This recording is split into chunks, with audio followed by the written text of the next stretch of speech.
انداز میں پندو رسائی فرماتے ہیں جناب استاد محترم کا اظہار احمد بلوچ صاحب۔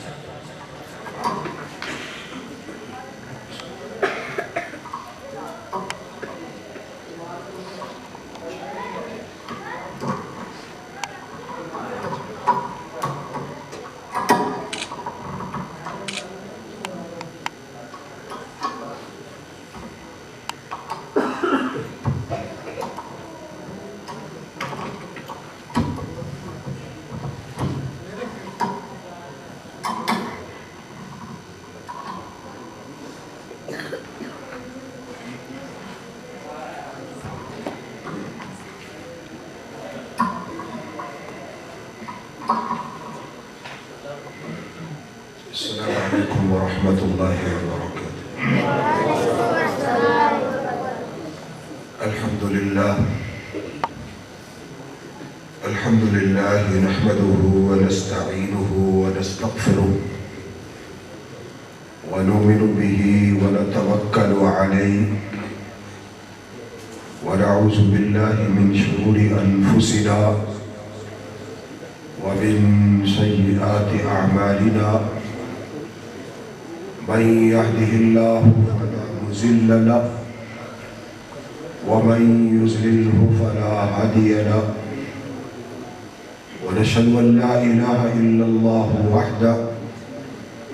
وحده لا شريك له ونشهد أن محمدا عبده ورسوله صلی اللہ علیہ وسلم۔ جلسے کے اندر اتنا خاموش بیٹھنا کہ اللہ کا نام آئے تو آپ کو چاہیے کہ جل جلالہ بولا کرے، نبی پاک صلی اللہ علیہ وسلم کا نام نامی اس میں گرامی آئے تو بلند آواز کے ساتھ صلی اللہ علیہ وسلم کہا کرے، کسی صحابی کا نام آئے تو بلند آواز کے ساتھ رضی اللہ عنہ کہا کرے۔ یہ پاکیزہ محفل اور مجلس ہے جو سیرت النبی صلی اللہ علیہ وسلم کے عنوان سے منعقد ہے، تو اس میں بڑی حاضر دماغی کے ساتھ اور جو سٹیج پر شخص بول رہا ہوتا ہے اس کے ساتھ ساتھ چلتے رہا کریں۔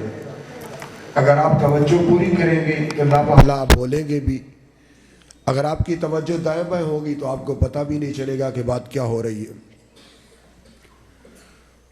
حضرات گرامی قدر، اللہ تعالیٰ کے نزدیک جو پسندیدہ دین ہے وہ دین اسلام ہے۔ دنیا کے اندر اپنے اپنے دور میں تمام ادیان موجود رہے، بنی اسرائیل کا دور بھی رہا، عیسائیت کا دور بھی رہا، اور پھر دنیا میں سب سے جو نیا مذہب ہے اور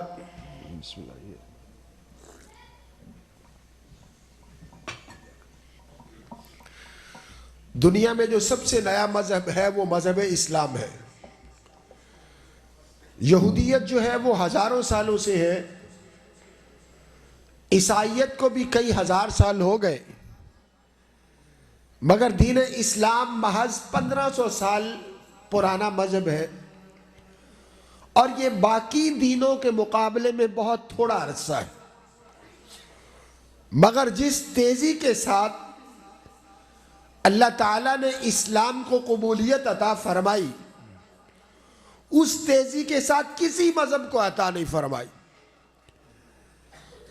آج دنیا میں 7.5 ارب جو انسان ہیں ان میں 2.5-3 ارب کے قریب دنیا میں مسلمان ہیں، کیونکہ اللہ کا یہ وعدہ ہے قرآن مجید میں، وَالَّذِي أَرْسَلَ رَسُولَهُ بِالْهُدَى وَدِينِ الْحَقِّ لِيُظْهِرَهُ عَلَى الدِّينِ كُلِّهِ، کہ اے محمد کریم صلی اللہ علیہ وسلم آپ پریشان نہ ہو، میں خدا کا تم سے یہ وعدہ ہے کہ میں تمہارے دین کو، دین اسلام کو پوری دنیا پر غالب کروں گا، تمام ادیان پر غالب کروں گا۔ یہ اللہ کا وعدہ ہے قرآن مجید میں۔ اور اسی کے متعلق ایک بات کر کے پھر اور بات میں جو کرنا چاہتا ہوں اس کی طرف آؤں گا. امام کائنات صلی اللہ علیہ وسلم بیت اللہ میں نماز پڑھ رہے ہیں. کفار جس طرح آپ کو تنگ کرتے تھے، کفار مکہ، انہوں نے اسی طرح آپ صلی اللہ علیہ وسلم کو روٹین کے مطابق جو اعزاز دینے کے طریقے تھے ان کو جاری رکھا، اور آپ صلی اللہ علیہ وسلم کے اوپر لا کر اونٹ کی اوجری اوپر رکھ دی.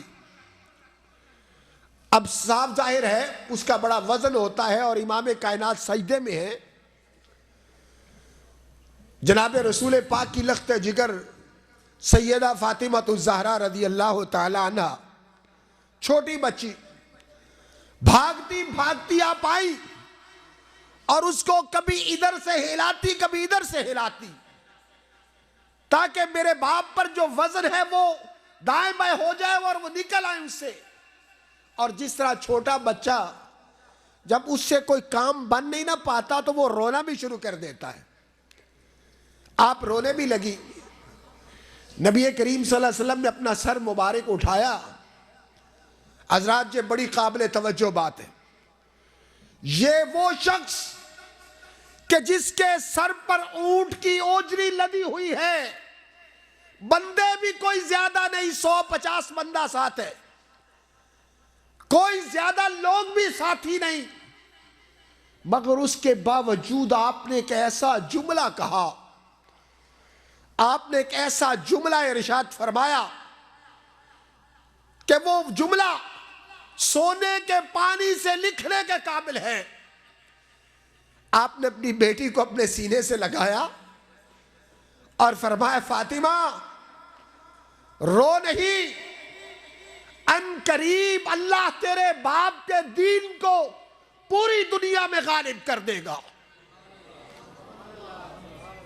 اندازہ کیجئے، حالات دیکھیے کہ کفار دن بدن ایذا اور تکلیف بڑھاتے جا رہے، اور نبی کریم صلی اللہ علیہ وسلم اور آپ کے ساتھی چھپ چھپا کے اپنا وقت گزار رہے. مگر دعویٰ دیکھیں کہ پوری کائنات میں آپ نے فرمایا ان قریب اسلام دنیا کے ہر کچے اور پکے مکان تک پہنچے گا. اور پھر وہی ہوا کہ آج دین اسلام دنیا میں سب سے زیادہ تیزی سے پھیلنے والا مذہب ہے، اور انشاءاللہ یہ پھیلے گا. بڑی رکاوٹیں دنیا میں، بڑی رکاوٹیں اس کے لیے. ہم جو عامی لوگ ہیں نا جی، ہم عام، کوئی دکاندار ہے، کوئی تاجر ہے، کوئی ملازم ہے، اسے تو تکا پتہ نہیں کہ ہم مسلمانوں کے ساتھ یا دین کے ساتھ ہو کیا رہا ہے، کیونکہ ہم سمجھتے ہیں بس ہم مسلمانوں کے گھر میں پیدا ہو گئے، لا الہ پڑھ لیا، کبھی کبھار نماز پڑھ لی، کبھی جمعہ پڑھ لیا، اور کبھی سال میں عید پر حاضر ہو گئے، ہم نے حق ادا کر دیا. حالانکہ یہ کچھ بھی نہیں ہے، اسلام کا یہ عشر عشیر بھی نہیں. اسلام تو صحابہ کرام نے پھیلایا. ایک بہت بڑے عالم دین ہے، امام وقت کے، وہ ہر وقت یہ دعا کرتے، اے اللہ کاش تو مجھے نبی کریم کے دور میں پیدا کرتا. خواہش کرنا تو کوئی جرم نہیں، خواہش کرنا تو کوئی جرم نہیں. وہ یہ خواہش کرتے کہ اے اللہ تو مجھے نبی کریم کے دور میں پیدا کرتا. اللہ میں تیرے نبی کو دیکھتا، میں ان کے کبھی دائیں بیٹھتا کبھی بائیں بیٹھتا، میں ان کے ساتھ کھانے کھاتا، پانی پیتا، سفر کرتا، جہاد کرتا. ہر روز یہ دعا کرتے، یا اللہ تو نے مجھے کہاں پیدا کر دیا، تو مجھے پہلے بھی تو پیدا کر سکتا تھا. ایک دن خواب آئی ان کو کہ ایک گاڑی ہے اور وہ پہاڑ کی طرف چڑھ رہی ہے، اور اس میں جناب نبی کریم صلی اللہ علیہ وسلم بھی موجود ہے اور چند صحابہ بھی موجود ہیں. وہ امام فرماتے ہیں کہ میں بھی اسی گاڑی میں تھا کہ چڑھائی پر پہنچ کر گاڑی کی آگے چڑھنے کی سکت نہیں رہی، پیچھے آنے لگی. تو میں اترا, میں دائیں بائیں پتھر ڈھونڈنے لگا. ایک انسانی جبلت ہے, نیچر ہے, فطرت ہے. وہ کہتے میں دائیں بائیں پتھر ڈھونڈنے لگا. جب میں پتھر ڈھونڈ کر آیا تو میں کیا دیکھتا ہوں کہ صحابہ کرام نے اس گاڑی کے پہیوں کے نیچے اپنے سر دیے ہوئے. پھر مجھے میری یہ دعا سمجھ آئی کہ جو تو یہ دعا کرتا ہے کہ میں نبی کے دور میں پیدا ہوتا, تمہارا ایمان ہی اس لیول کا نہیں ہے کہ تو نبی کے دور میں پیدا ہوتا. صحابہ کرام ایسی ہستیاں تھے, وہ یہ دیکھتے نہیں تھے, پتھر نہیں ڈھونڈنے جاتے تھے, اپنا سر دیتے تھے. اور آپ صحابہ کرام کو دیکھیں, چند سو صحابہ کی قبر مدینہ میں پوری دنیا میں پھیل گئے, اور جناب رسالت امام صلی اللہ علیہ وسلم کی وہ خوشخبری کہ اسلام ہر کچے اور پکے مکان تک پہنچے گا, یہ خوشخبری ان صحابہ کے ذریعے پوری ہوئی. دوسری بات حضرات, بڑی قابل توجہ بات ہے. ہمارے ملک میں 3-4 بڑی سیاسی پارٹیاں ہیں, کچھ نیشنل لیول کی ہیں, کچھ صوبائی لیول کی. ہم جو پارٹیاں نیشنل لیول کی ہیں ان کی تھوڑی سی بات کرنا چاہتا ہوں اپنی ڈیوٹی کے بھی اعتبار سے, کیونکہ میں ناظم ضلع ہوں نا جی. تو ناظم ضلع کا مطلب یہ ہوتا ہے کہ وہ خبردار بھی ہوتا ہے کہ ہو کیا رہا ہے دائیں بائیں.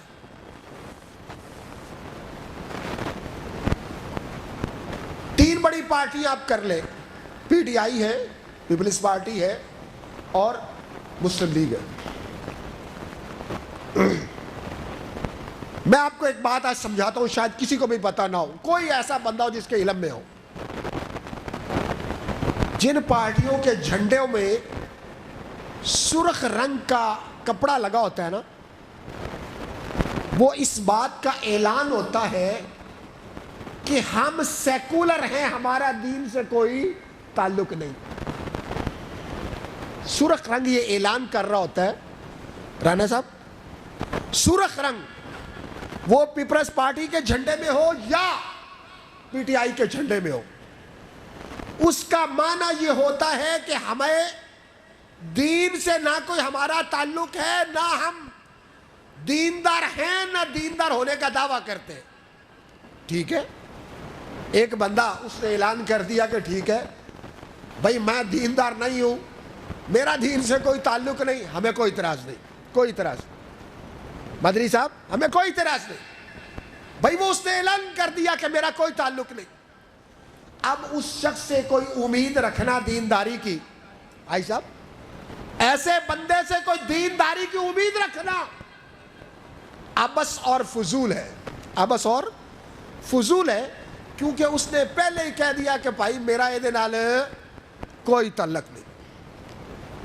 اب آ جا کے رہ گئی جی سبز پرچم والی پارٹی, جس کا نام کیا ہے, مسلم لیگ, ایسا ہی ہے نا. اب جو سبز رنگ کا جھنڈا ہوتا ہے اس کا معنی یہ ہوتا ہے کہ میں مذہبی بھی ہوں, سیاسی بھی ہوں, میں مذہبی بھی ہوں, سیاسی بھی ہوں.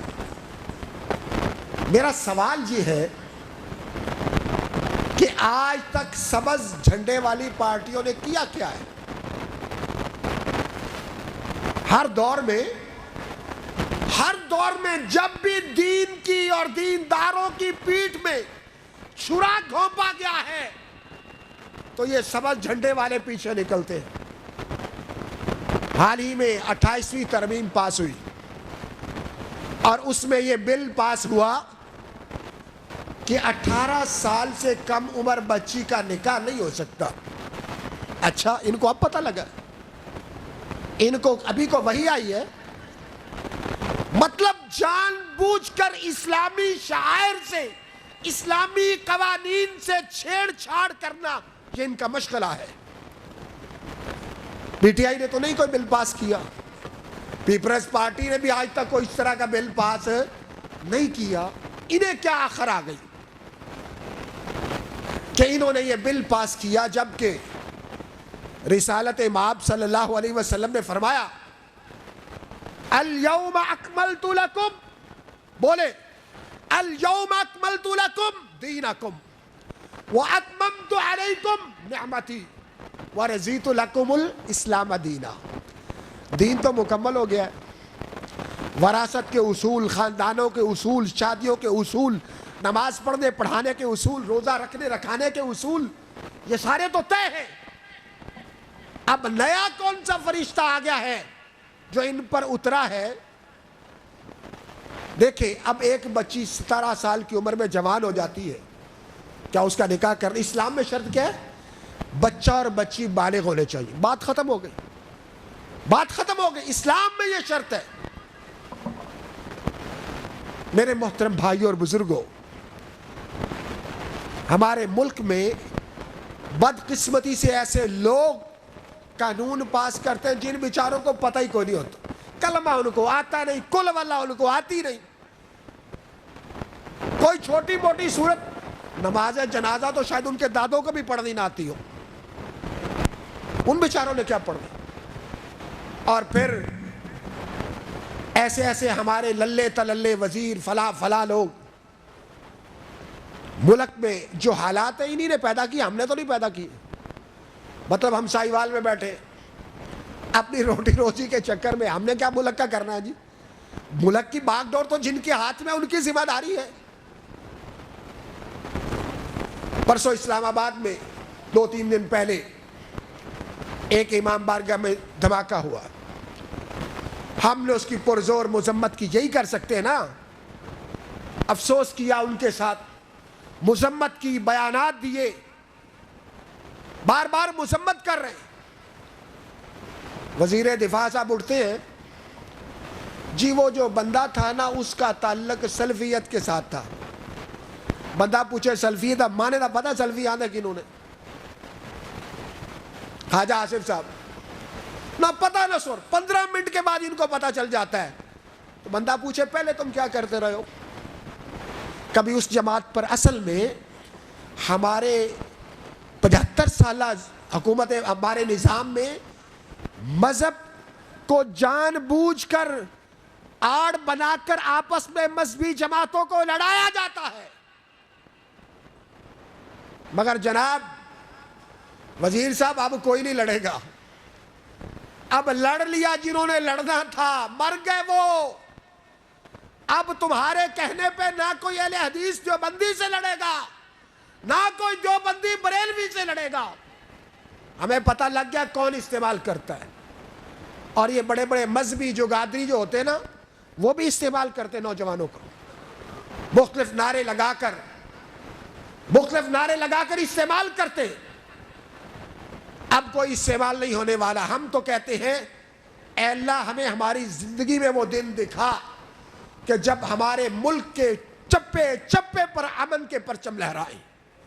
ہم تو وہ لوگ ہیں، اور یہ کہنا کہ جی یہ فلاں جماعت نے کر دیا، ہمارا اس جماعت کے ساتھ تعلق ہے، اس جماعت کے ساتھ ہمارا تعلق ہے کہ جن کے قائدین کو سب سے پہلے اس پاکستان میں بم دھماکوں کی بھیڑ چڑھایا گیا، سب سے پہلے۔ یہ جو ابھی نئی نسل ہے 20-25 سال کی، ان کو تو پتہ ہی نہیں۔ سب سے پہلے اس ملک میں جو بم دھماکہ لاہور میں ہوا، جس میں قائد اہل حدیث حضرت علامہ احسان الہی ظہیر شہید ہوئے تھے، سب سے پہلے تو ہم پر بھی آزمائے گئے تھے۔ اس لیے حضرات گرامی قدر، گزارش یہ ہے کہ اب اس طرح کے ہلکے کھیل کھیل کے، مختلف جماعتوں کے نام لگا کے، آج ہمارے مرکزی امیر نے بھی اس بات کی بڑی مذمت کی ہے۔ خواجہ آصف ہریا بندہ 3 واری تو ہار گیا، پیر مارو پورا نو ہاتھوں تو لا کے پھر ایمن نے بڑھ جانا، حالت اپنی یہ ان کی۔ اور بڑی بڑی لاکھوں کروڑوں کی جماعتوں پر الزام لگاتے ہوئے، جس میں کروڑوں انسان ہیں، ان لوگوں کو شرم نہیں آتی۔ بھائی جو دہشت گرد ہوتا ہے اس کا کوئی دین نہیں ہوتا، یہ بات ذہن نشین کر لیں، دہشت گرد کا کوئی دین نہیں اور اس کا کوئی اسلام نہیں ہے۔ وہ کافر ہے، وہ قاتل ہے، وہ ظالم ہے، وہ خونخوار ہے، وہ بھیڑیا ہے، اس کا کسی بھی جماعت کے ساتھ کوئی تعلق نہیں ہوتا۔ لہذا ہم وزیر دفاع کے اس بیان کی مذمت کرتے ہیں، اور حکومت کے الائی ہونے کے اعتبار سے، الائنسی ہونے کے اعتبار سے حکومت کے بڑوں سے کہتے ہیں کہ جناب ان کا بھی حساب و کتاب لے لیا کریں، ان کو بولنے سے پہلے کوئی سمجھا دیا کریں کہ پہلے سوچو پھر تولو تو پھر بولو، جو منہ میں آتا ہے کہتے جاتے۔ حضرات گرامی قدر، آج کا یہ جلسہ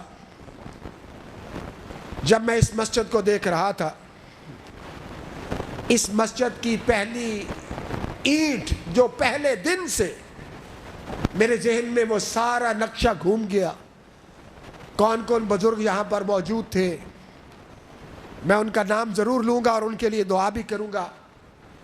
حاجی صفدر صاحب، مولانا حکیم عبدالرشید صاحب رحمۃ اللہ علیہ، میاں نثار فرشتہ صاحب، اور بھی بہت سارے بزرگ جو شاید میرے ذہن میں نہ ہو، جن کی محنت سے، کوشش سے یہ پہلی مسجد تعمیر ہوئی تھی، اور اب ماشاءاللہ اس کا ہر لمحہ ہمارے سامنے ہوتا ہے۔ نئی تعمیر ہوئی، جگہ اور مل گئی، بزرگوں نے تعاون کیا، دوستوں بھائیوں نے، بڑی مسجد بن گئی۔ اللہ تعالیٰ سے یہ دعا ہے کہ اللہ جن لوگوں نے اس کی بنیاد رکھی تھی مسجد کی، اے اللہ ان کو تا قیامت اس کا اجر عطا فرمائے، اور ہم جتنے لوگ اس کے ساتھ چل رہے ہیں، موجود ہیں، اور صبح اور شام ہمارے دلوں میں یہ دھڑکتا ہے یہ جگہ،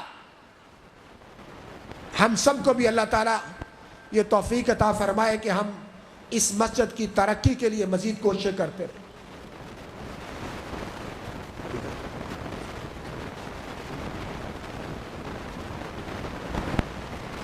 اللہ تعالیٰ سے دعا ہے اللہ تعالیٰ ہمیں دین حنیف پر محنت کوشش کرنے کی توفیق عطا فرمائے۔ وما علینا الا البلاغ المبین۔